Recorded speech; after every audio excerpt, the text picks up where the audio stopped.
3 tips for how to write in RGP exams. Literally अगर कुछ नहीं आता ना फिर भी बहुत ही अच्छे मार्क्स लिख दोगे, बस वीडियो को स्किप मत करना। देखो 3 कैटेगरीज होती है स्टूडेंट्स की जो कि एग्जाम हॉल में बैठे होते हैं। सबसे पहले कैटेगरी जिनको सब कुछ आता है, लेकिन उनको कोई कंफ्यूजन नहीं है, पूरे डेफिनेशन आते हैं, पूरे एक्सप्लेनेशन आते हैं, सब समझ है बट याद नहीं आ रहा है। दूसरे स्टूडेंट जिनको डेफिनेशन आता है, पूरे डेफिनेशन समझ में आ रहा है, लेकिन 4 दिन का बस डेफिनेशन ही आता है और कुछ नहीं आता, 4 लाइन लिख के मार्क्स वही मिलेंगे। और तीसरे स्टूडेंट जिनको कुछ नहीं आता, बिल्कुल ही कुछ नहीं आता, लाइक उनको ना डेफिनेशन आता है, ना एक्सप्लेनेशन आता है, ना फॉर्मूला आता है, कुछ बिल्कुल कुछ नहीं आता है, उनको मार्क्स चाहिए। क्योंकि एग्जाम हॉल में 2 घंटे बचे हैं, अभी 10 पेज लिख चुके हैं अपने हिसाब से, उसके बाद ना कुछ लिख पा रहे हैं, ना कोई क्वेश्चन आ रहा है, ना कुछ। तो ये वीडियो एग्जैक्टली उन्हीं के लिए है जिनको कुछ नहीं आता है। सबसे पहला टिप है think like examiner. For example तुम जस्ट इमेजिन करो तुम एक एग्जामिनर हो, तुम्हारे पास कॉपीज आई है 10 कॉपीज, तुमको चेक करनी है, तुम क्या करोगे? जैसे तुम्हारा मूड बहुत अच्छा है, तुम कॉपी चेक करने के लिए बैठे, ठीक है, मूड तो अच्छा होगा ही, वैलेंटाइंस वीक चल रहा है। फॉर एग्जाम्पल तुमने क्वेश्चन पेपर को देखा एंड क्वेश्चन तुमने पढ़ा कि सर्वेइंग एंड मैपिंग से एक क्वेश्चन है, ठीक है।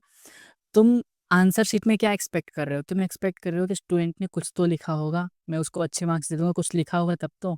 तुम आंसर शीट को खोलोगे, उसमें जीरो है, कुछ नहीं लिखा है, पूरा ब्लैंक है। क्या करोगे तुम? अपने हिसाब से सोचो, अपना माइंड यूज करो कि तुम क्या करोगे वहां पे। जब वो क्वेश्चन पर के आंसर शीट देख रहे हैं तो उसके माइंड में बस ये चल रहा है कि सर्वेइंग एंड मैपिंग से क्वेश्चन पूछा है तो उसके आंसर्स वैसे होंगे।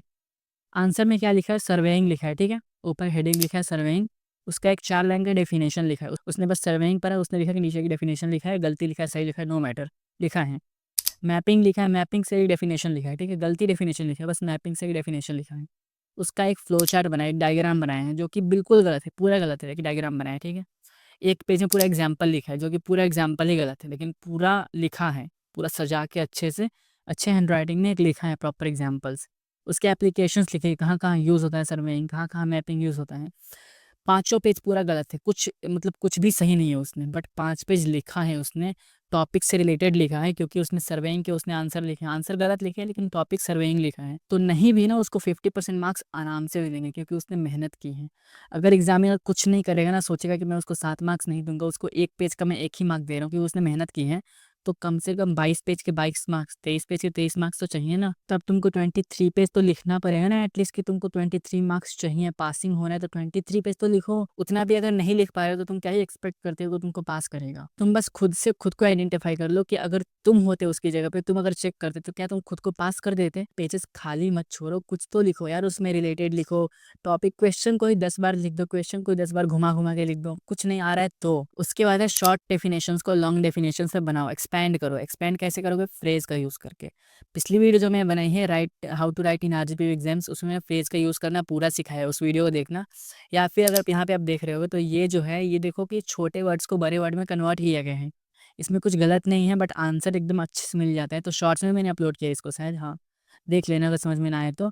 ये ऐसे यूज़ करोगे तो इससे क्या है कि तुम छोटे वर्ड्स को बड़े वर्ड्स में कन्वर्ट कर सकते हो, एंड इसमें कुछ गलत भी नहीं है। इसी से रिलेटेड में कोई क्वेश्चन आया था बीसीएम की वीडियो में लास्ट में कि भैया 2 लाइन का आंसर आप बता रहे हो तो 2 लाइन का आंसर लिखेंगे क्या? 2 लाइन में 7 मार्क्स मिल जाएंगे भाई? क्या बोलूँ मैं यार, लाइक तुमको मैं कितनी बार से ये समझा रहा हूँ कि लॉजिक समझो क्वेश्चन को, क्वेश्चन कहना क्या चाहता है उसको समझो। अब फॉर एग्जांपल तुम लोग क्या चाहते हो कि मैं पूरा पूरा डेफिनेशन उठा के डाल दूँ, बैकग्राउंड में पूरा डेफिनेशन चले गए, भाई ये देखो ये यूनिट 1 का डेफिनेशन है, पूरा रट जाओ, ये यूनिट 2 का डेफिनेशन है। मैं भी एक स्टूडेंट हूँ, मुझे ही पता है, ठीक है। मुझे अच्छे से पता है कि एग्जाम के 2 दिन पहले स्टूडेंट देखने बैठते हैं तो उसको चाहिए कि भाई भैया बस तुम इंपॉर्टेंट टॉपिक बता दो। मैं अपने हिसाब से चैट जीपीटी कर लूँगा, गूगल कर लूँगा, डीप सीक कर लूँगा, या फिर कहीं नोट से पढ़ लूँगा, बस मेरे को तुम इंपॉर्टेंट टॉपिक बताओ, ना कि तुम मेरे को सारे यूट्यूबर्स की तरह पूरा डेफिनेशन रट दो, ये लो ये डेफिनेशन है, ये लो ये डेफिनेशन है। तो पूरे सिलेबस को एज इट इज़ आरजीपी से उठा के डाल देना तो बहुत ईजी है, उससे तो मेरे वॉच टाइम भी बढ़ जाएगी, मेरी वीडियो भी लंबी हो जाएगी, एंड मेरे को कोई बोल भी नहीं सकता कि भैया आपने ये टॉपिक नहीं बताते, क्योंकि मैंने तो सारा ही बता दिया था। भाई तुम्हारी मर्जी, तुमने नहीं पढ़ा। लेकिन मैं क्या करता हूँ, मैं पूरा सर्च करता हूँ, अच्छे से देखता हूँ क्वेश्चंस कौन से आते हैं बार बार, डेफिनेशंस में एकदम कम कम से कम डेफिनेशंस में अच्छे से समझा देता हूँ कि सारे डेफिनेशंस में समझा पाऊँ कम वीडियो में।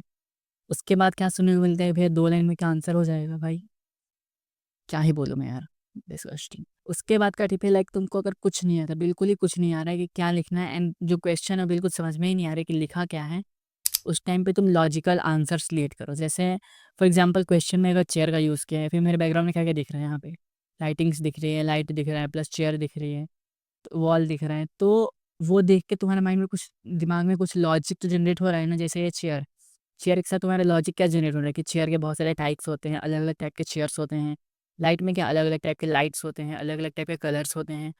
तो जो लॉजिक जनरेट हो रहा है ना उसको लिखो, समझ रहे हो? क्वेश्चन में कुछ भी पूछा है तुमको उससे जो भी लॉजिक जनरेट हो रहा है तो पेजेस खाली छोड़ने से बढ़िया है कि जो तुमको लॉजिक जनरेट हो रहा है उसको लिखो। एंड अगेन सेइंग अगर तुम लोगों को चाहिए बोल दो कि भैया आप पूरे टॉपिक्स बता दो, पूरा सिलेबस उठा के दे दो, तो मैं पूरा सिलेबस उठा के दे दूँगा। आरजीपीओ पूरा सिलेबस पड़ा है, जाके उठा के एज़ इट इज़ ला के दे दूँगा। उससे क्या मेरी वीडियो बहुत लंबी बन जाएगी, मेरे को बहुत खुशी होगी उसमें।